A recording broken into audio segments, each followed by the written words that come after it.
a bad word said about Shogun? Ever? He was just this mysterious guy, and he was very young, and he had a nasty, nasty skill set. The legend, the OG, the last man to fight in Pride in Japan. Pride.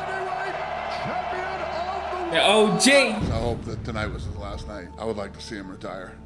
Shogun. November 25th, 1981 in Curitiba, Brazil. Mauricio Shogun Rua grew up in a Oh, you from household Brazil? built on Well, I discipline knew you and from Brazil, athleticism. but When I started fighting, it was because I loved it. I didn't know it would become my career. I did it because I truly loved it. His father was a successful businessman, and his mother was a marathon runner. Shogun is the Damn. middle of 3 brothers. His older brother Murilo Ninja Rua was also a fighter, while his younger brother Marcos dabbled in martial arts but never went pro. As teenagers, the Rua brothers would go on 10-kilometer runs with their mother, laying the groundwork for Rua's conditioning and mental toughness. Following Murilo's path, Shogun began Muay Thai at 15. At 14-15, he was already fighting in a room. Everyone was there, and he was really going at it, hand to hand with the guys. And Brazilian Jiu-Jitsu at 17, quickly showing talent. He joined the legendary Shootbox Academy. Shootbox in Brazil. In Curitiba, they had some of the best fighters of the golden era of Pride. Vanderlei Silva, Ninja, Shogun, Anderson Silva. They had Straight so legends. many killers that came out as one gym. Pride was When I arrived at one-on-one, Shootbox, man. I came with respect for being Ninja's right-hand man.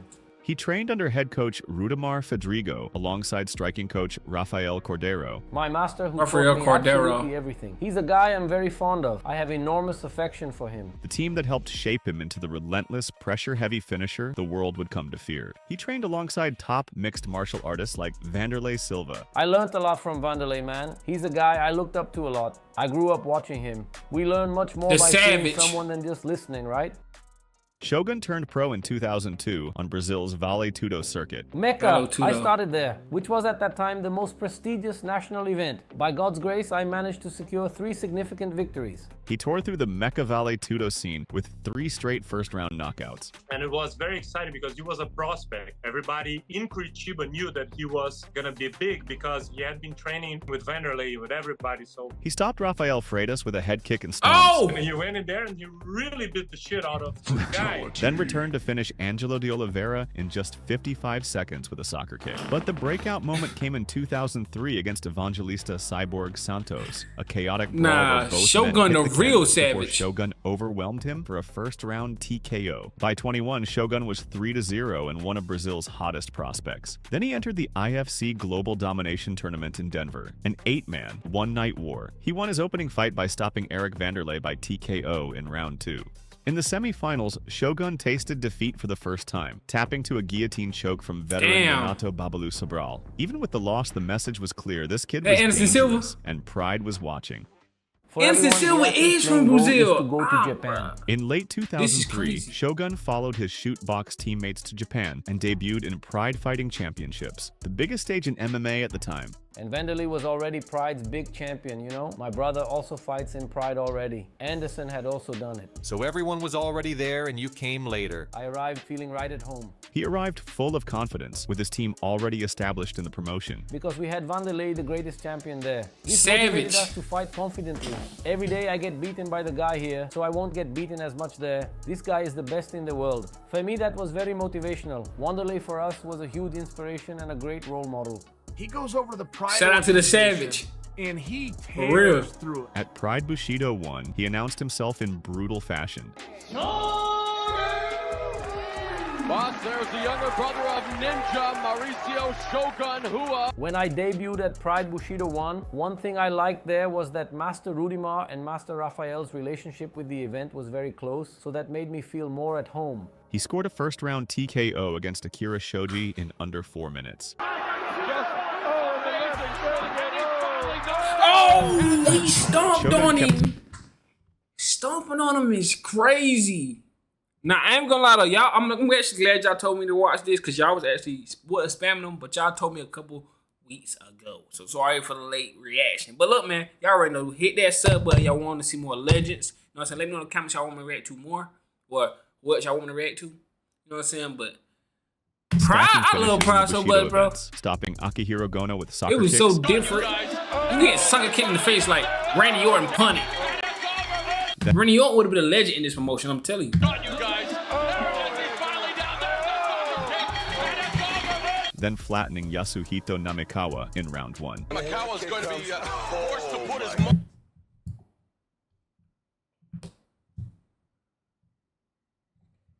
I don't even know what the fuck sound I want to play for that one. Finish him. Flattening Yasuhito Namikawa in round 1. He kicked him in the... going to be forced to put his modeling career on hold after this match. Forced to put his modeling career By on hold. mid-2004, he was 3-0 in Pride, all stoppages. Yo! He wasn't just Ninja's little brother anymore. Vandalay was telling anybody. Hold after this. I just want to see them kicks again, I ain't gonna lie. Namikawa's going to be forced to put his modeling career on hold after this match.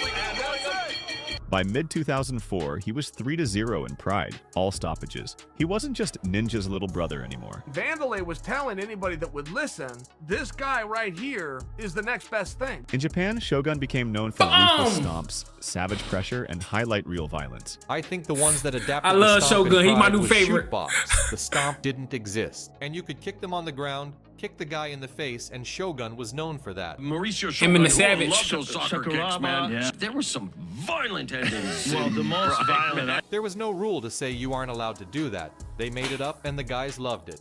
People ask me to teach them the stomp at seminars. Now, when I foot stomp with the right, I do not want to foot stomp to the right side. Meaning I don't want to do this here because now it's easy for my opponent to come up, foot stomp to the left side as well. So I'm going to cross over like this. Why? Because now if I do miss the first one, I can step back and soccer kick to the head. I take 1, 2 steps to the side and I jump into the foot stomp. In February, I'm about to use that. Nobody better not ever get in a street fight with me. Cause if you go to the ground, I'm going Shogun Rua. I'm telling you. Hey, man. This is crazy. I take 1, 2 steps to the side. One to the and side. I jump into Mama. the foot stomp. in Pull February back. 2005 at Pull it. Pride 29, Gotcha. Shogun faced Hiromitsu Kanehara and made a statement, finishing him with stomps just 140 into round 1. Ladies and gentlemen, and look at him, another stop. Another stop. That's what they do. Another soccer kick. How much more? That shit gotta hurt. I ain't gonna lie. That dominant win, combined with his earlier Bushido finishes, helped earn him a spot in the 2005 Pride Middleweight Grand Prix, the most stacked tournament of its era. It was a Grand Prix that was to Pride Middle... You got Horse Meat Man. You got the Savage in the front. Wonderlay. You got Igor in the back. He think I don't see him. Igor think I don't... Wait, he back there. Igor think I don't see him with that gray shirt on. I see you, Igor. You ain't hiding. Is that Shogun Rua? Is that him? With that red on? This is legendary. Then they said they had Weight Grand Rampage. Prix, the most stacked tournament of its era. It was a Grand Prix that was, to this day, one of the most Straight contested in all legends. history. The average of the DPs I competed in had 8 athletes. To be champion is 3 fights. This is one of the few that had 6. You have Vitor back there. I see you. Can't hide Vitor. Look at the Savage Wonderlay, bro. I love the Savage. This is my favorite Proud fighter of all time, if y'all didn't know. 16 athletes, so to be champion Let me know your is favorite 4 Proud fights. fighter in the I was comments. the last to join the DP at 16th position. At only Probably him or 23 years Fedor. old, Shogun Him or entered as Fedor. an underdog, but he Ain't was gonna lie. about to shock the world. In the opening round of Fedor to Total go, though. Elimination 2005 on April 23rd, Shogun faced Quinton Rampage Jackson, the power wrestler who had narrowly beaten his brother Murillo. Fighting for revenge, Shogun shattered Rampage with knees in the clinch, broke his ribs, then finished him with brutal soccer kicks for a first-round knockout. Yeah, this is the end of the fight. I don't know why I did that. The first knee he gave me to the rib broke. Then it was Minotauro who was the favorite to win the Damn, DP. he In the broke Grand Prix Rampage semifinal ribs. at Critical Countdown 2005, Shogun faced Antonio Rogerio Nogueira, Lil Nog, of rival Camp Brazilian Top Team. In a hard-fought back-and-forth battle, Shogun mixed takedowns with heavy flurries to earn a unanimous decision after 15 minutes. Probably setting up either a stomp kick or that. They have given it every ounce. Mauricio Shogun. The fight was widely praised as one of 2005's best, and it confirmed Shogun as a true world-class threat. After Shogun's win over Antonio Rogerio Nogueira, a real rivalry was forming behind the scenes. At that time, a real rivalry emerged between BTT and Shootbox. We couldn't even stay in the Shootbox. same hotel. I truly believe this was the greatest rivalry in all of history. The tension between There's no such Shootbox thing as and unity for Brazilian being top team Brazilians. reached It's a a war. boiling point, and with Rua eliminating Lil Nog, it only got more heated. Man, what a great rivalry too back in Pride, BTT and Shootbox, man. Yeah, It was to the point where even Pride so walking by legendary. each other, it's like, okay, wait a minute, what's going on here? It was so intense, very intense rivalry, which made for some, legendary matchups. The bad blood became so intense that Pride management reportedly kept both camps in separate Who is that guy? He had a Pride FC t-shirt on. Who is that guy? hotels during Anybody event know? weeks to avoid clashes. And it couldn't have been written any Really? both camps in separate hotels during event weeks to avoid clashes. And it couldn't have been written any better, because heading into finals night, Ricardo Arona was the last man standing for BTT, while Vanderlei Silva and Shogun Rua carried the Shootbox flag, setting the stage for a collision that felt bigger than just a tournament. This rivalry really made the sport grow. Back in Pride, the whole event truly idolized academies and teams, to the point where people would make a film about Shootbox and BTT, and it sold incredibly well. The UFC is completely different. Once you enter the UFC now, it's all about your own name.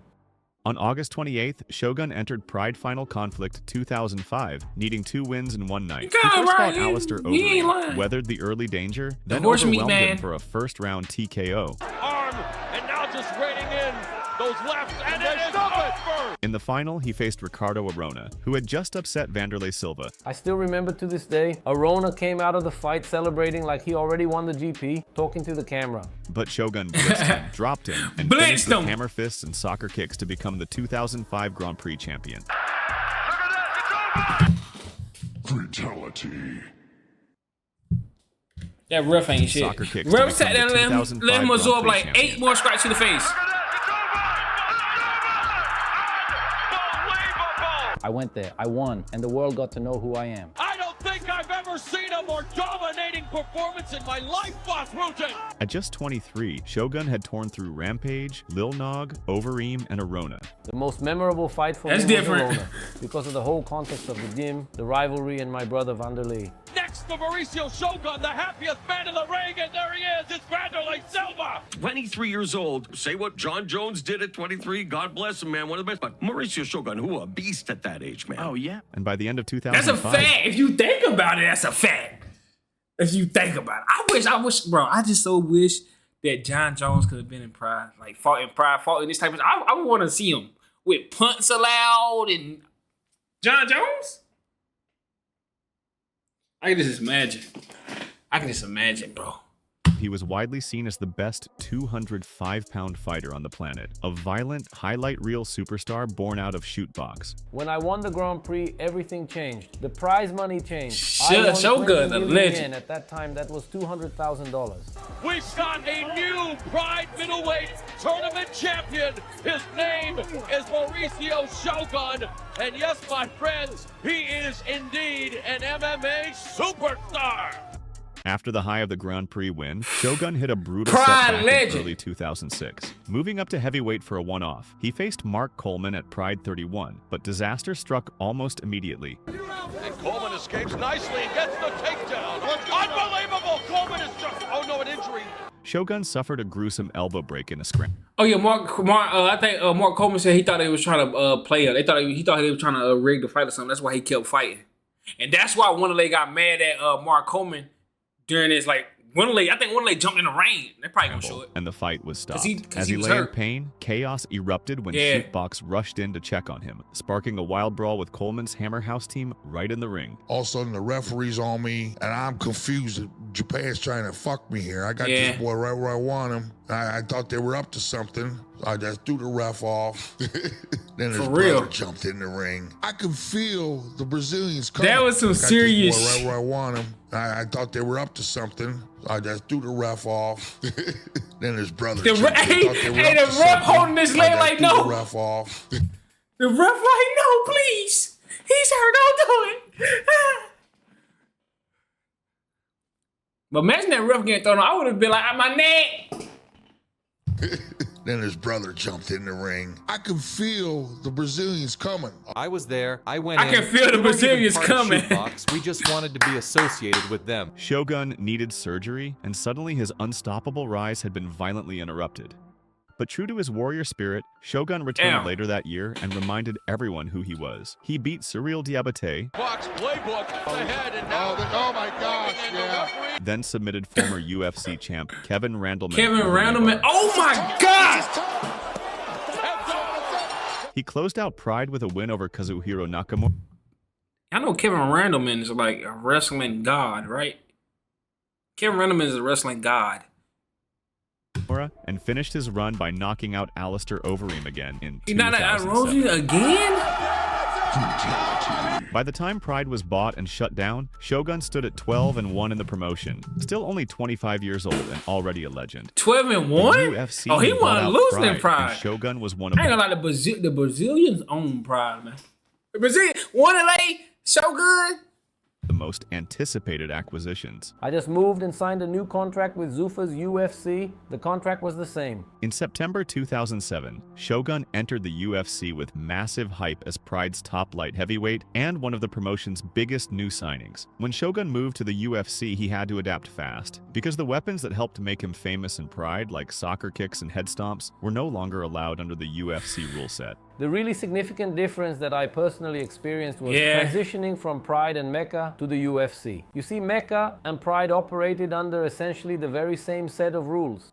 But in his debut at UFC 76 against Forrest Griffin, things went wrong fast. I had never stepped into an octagon. The biggest ring I ever stepped into was the 6x6 ring. Shogun struggled with the cage, the pace, and a knee injury that drained his cardio. Man, it has 8 corners. From one corner to the other is 9.2 meters. In a boxing ring, it's a 90-degree angle. You can corner your opponent. At Shootbox, the game plan was to corner the guy and throw combinations. In the octagon, the guy spins much more easily. It's a lot harder for our game plan. And Griffin pulled off the upset with a late rear naked choke submission. I felt so lost, man, Verdum. I never moved so much in a fight. Shogun takes a deep breath.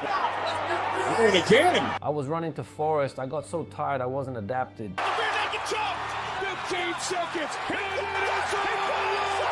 It was a humbling start, and Shogun soon underwent knee surgery. Then I went back to Curitiba with a messed knee. Then I put an octagon in my gym. I made it that size, 9 meters. My octagon in my gym is one of the biggest in Brazil. In 2008, he made a major change, leaving Shootbox and alongside his brother founding Universidade da Luta in Curitiba to rebuild his body and evolve his training for the UFC. When I left Shootbox, I left because I understood that I would do better training on my own. At the team, we weren't allowed to really try out different types of training and adapt to the modern times with the game evolving. So I could pursue new training methods, I could train in other gyms, I could visit people, I could hire trainers that I wanted and expand my experiences. But we left in good terms. I explained my reasons and we moved on. After multiple knee surgeries kept him out for over a year, Respect, Shogun man. returned Can't at do nothing UFC but respect it. 93 in January 2009 for a rematch with Mark Coleman, looking for revenge after their freak injury ending in 2006. It wasn't pretty, but Shogun pushed through the exhaustion and stopped Coleman late in the third round, earning Fight of the Night and finally closing that chapter. Just 3 months later at UFC 97, he looked like a completely different fighter, flattening former champion Chuck Liddell with a brutal first-round knockout. Second. Liddell is down. Shogun trying to finish. And it is all over. Wow. With back-to-back wins, Shogun earned a title shot against undefeated champion Lyoto Machida at UFC 104. Over 5 rounds, Shogun's leg kicks and pressure appeared to do enough, but the judges gave Machida a controversial decision. The result was one of the more contentious decisions in UFC history, with media and Dana White scoring the fight for Shogun and questioning the judge's call. I gave the 2nd and 3rd to Machida, and then I gave the 4th and 5th to Shogun. Assuming that Shogun won the 1st, he wins the fight. Recognizing the controversy, the UFC granted an immediate rematch. At UFC 113, Shogun didn't leave it to the scorecards. He caught Machida early, dropped him, and finished him with punches to become the UFC light heavyweight champion.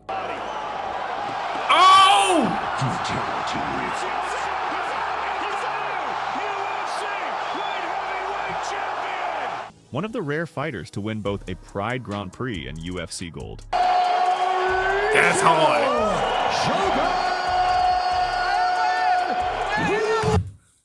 Pride sent they monster. Well, UFC bought them, but Pride created a monster and just unleashed them in the UFC. Like, yeah, let's go ahead. Take it for everybody.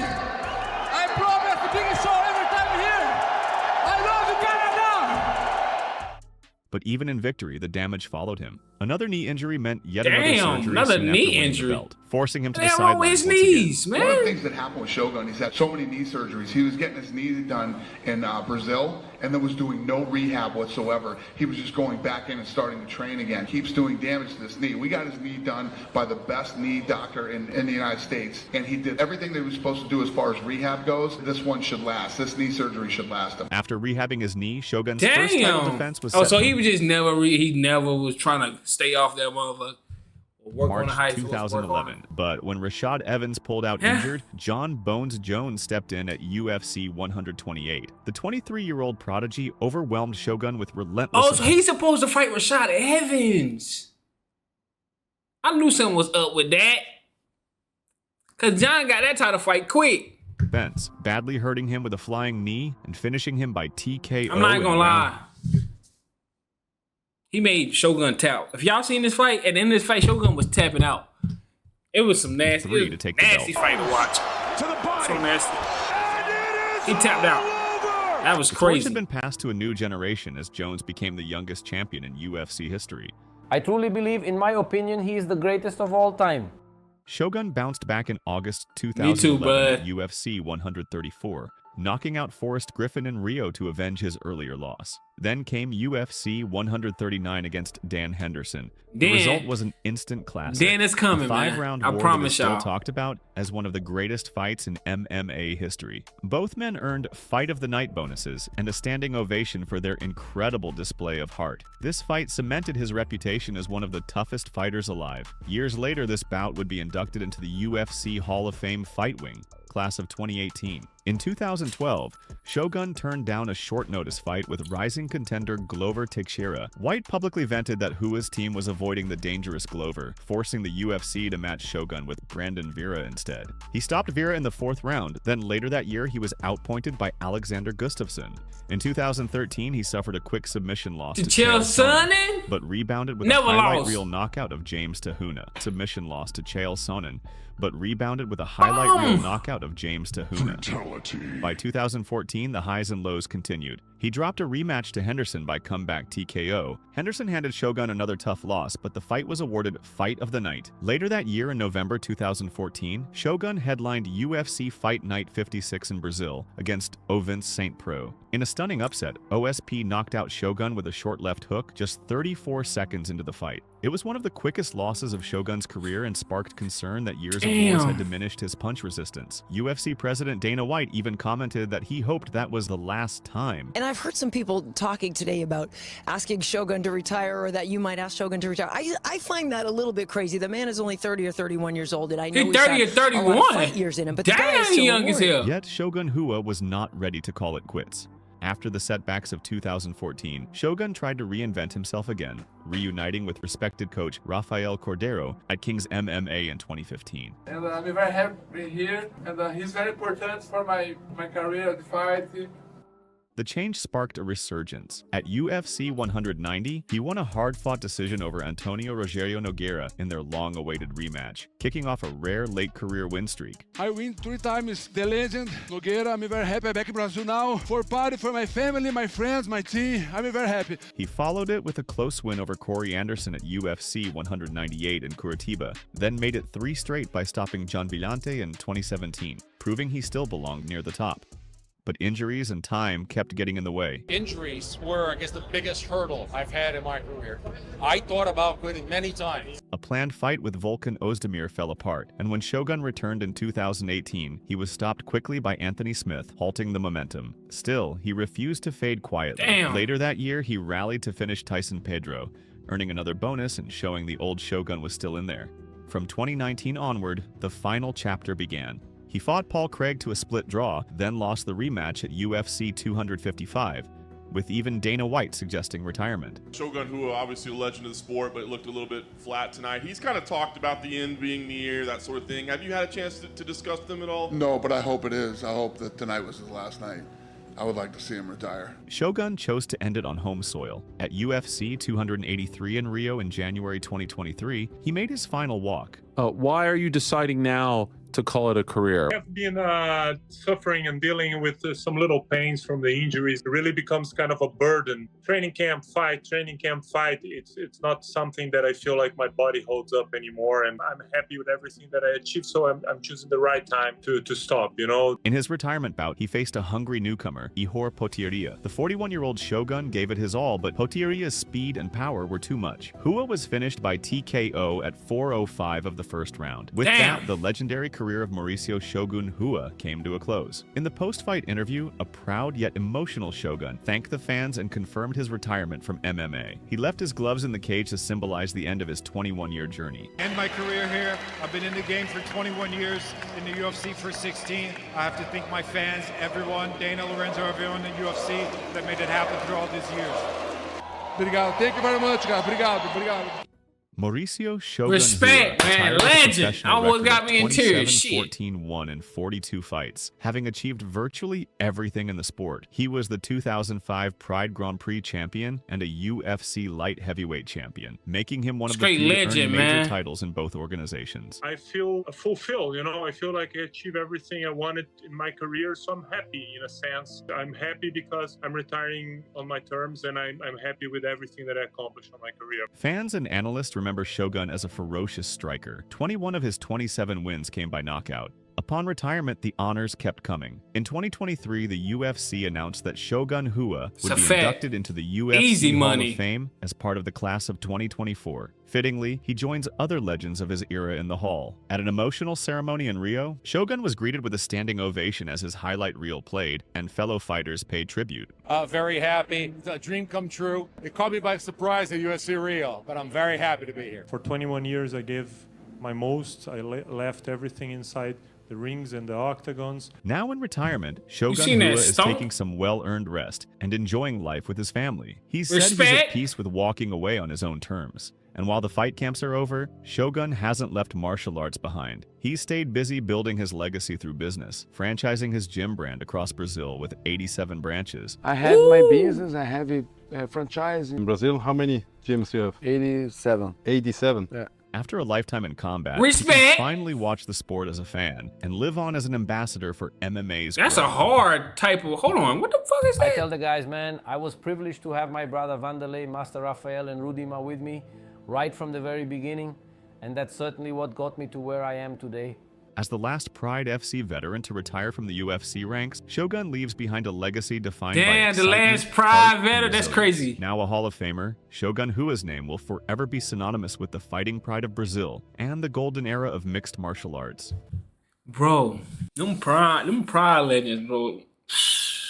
That's crazy. All of them basically went to the Hall of Fame, to be honest with you, but that's crazy. He a straight legend though, bro. Shogun is probably one of my favorites now. I'm not even gonna lie. His story, I respect it. And I like his style. Straight savage. Look, man, like, comment, subscribe, bro. Y'all already know what to do, man. I appreciate everybody who support. Y'all already know. I love everybody. They be in my comments. Y'all be funny though. Y'all some funny commenters. I cannot lie, but I appreciate everybody who watched, man. I see y'all next one. No cap.